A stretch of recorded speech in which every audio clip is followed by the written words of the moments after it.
Yes. So 150 million Nigerians are comedians. Yeah. Including the country has made us all comedians. Okay. Yeah. So this is what I wanted to ask, bro. What inspires people to join comedy in Nigeria? Because you look at all that number, a lot of all these many comedians. Is it like comedy is paying that much? Is it like the easiest thing to do that is pushing people to join? Or something? Let's talk about it. So at first, comedy for a lot of us was not for the money. Yeah. Yes, at first, you know. First of all, it's natural for a lot of Nigerians to be funny. Then secondly, I think the best way to grow mentally above all that we go through in Africa is to think about it in a comic manner. If we really think about yes, it's like what I was telling you in our previous chat. Yes, you have challenges in life, but you turn it into comedy. Yes. Yeah, I think that is what is helping us, because if we dwell on it the way it should be thought about, maybe a lot of people will die of high blood pressure. Yes, so that, I think that's what brought out the comic part of a lot of Nigerians and even Africans at large. Okay. Now, before you say something, and you know, if you asked about if it is paying, that's why we have a lot of people. Yeah. If it is not paying, you know, Africans, anything that is not paying, you won't see people there. If it is not paying, nobody will pay. That's why you see content creators everywhere, especially in Nigeria. Facebook is in trouble.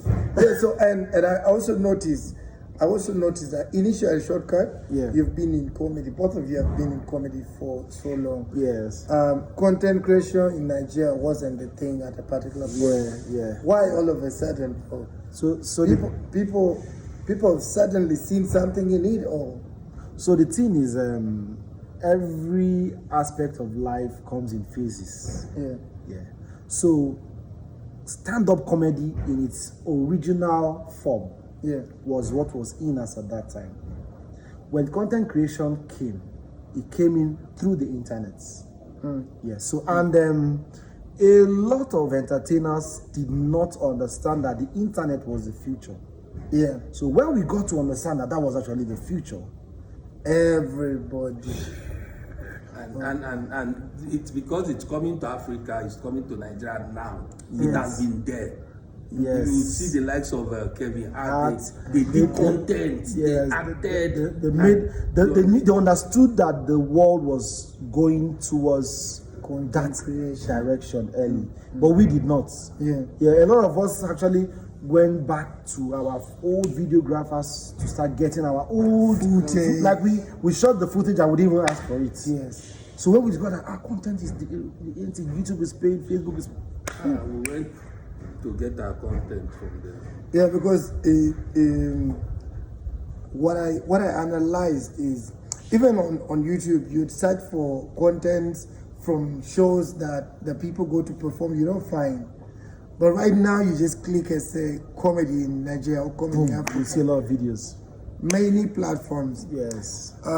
So this means we are in the right step of growth as African comedians. Yes. Well, the fact is, we're in the right step, but not a lot of us are still, getting it right. You know? Not a lot of us have the right education on what to do and how to go about it. This actually comes with Rush, because like he said, people's eyes have opened and they're seeing, okay, content creation, okay, right now comedy is the thing. But what is it that you have to do to fit in the comedy space as a comedian? What is expected of you? What are the rules of the game that you need to understand, that you need to stick to for you to produce what is best? You understand? So I wanted to ask you something, Bob and Shokat. So do we also have people that copy content in Nigeria? Content copy. You are answering the question and you are shocked at the same time. Yeah. So it's a new normal. So the thing is so you're talking about originality. Yes, originality. So that is the first phase of the arts entertainment. Yeah. Owning your It craft. has to be inbuilt first of all. It's better, not like it has to be inbuilt. It's better if it is inbuilt. When it is inbuilt, you can create on the go. This is our second interview today, and you see how we're flowing. There are people who would have to need to set the cameras on the lights, get scripts, then do cut play. It's natural because for us, to a large extent, it is inbuilt. Yeah. So why people copy is because they lack that natural flow. Yeah. Now, it's not a crime to come into the space of entertainment with content that are not yours. Yeah. What is a crime is actually sustaining yourself with original content. Are you gonna keep copying from A to Z? There are some people we call live band. Do you guys do live band here? Yes, where musicians play other people's music. Yes. So we have comedians who are like that. Who perform proudly. They'll come up stage and the original owner of that material is on that show.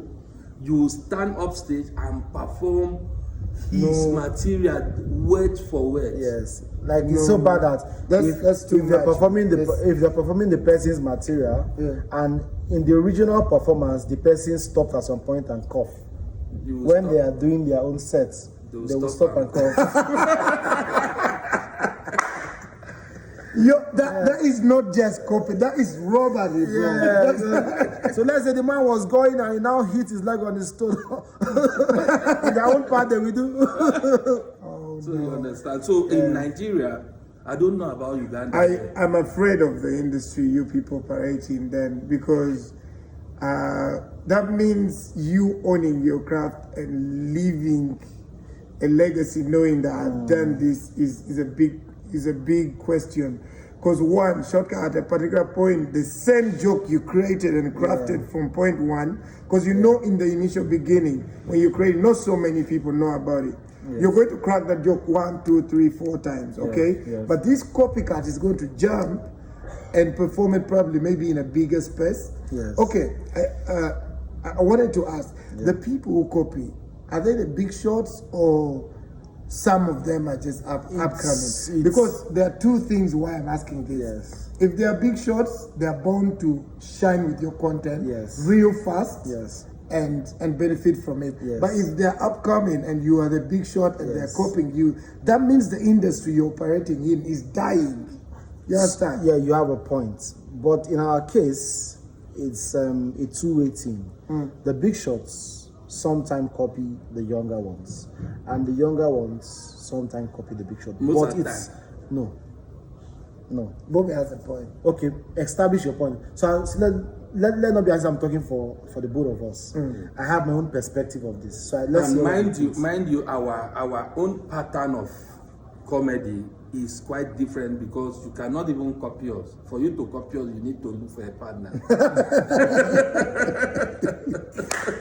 You need to look for a partner that has this size of stomach. This size of stomach, and must have a gap. And this size of head. And this is the head boy. You must buy your own head boy. So why I say younger ones most of the time is because most of the time younger ones. Ones most of the time because first you need to understand that Nigeria is big. And someone can be doing your material comfortably in his space for 3 years, and you will not know. So come there and do the material. People will say, this one they copy this one. You don't know that this guy has been doing your material for 4 years. It's like now you're in Uganda.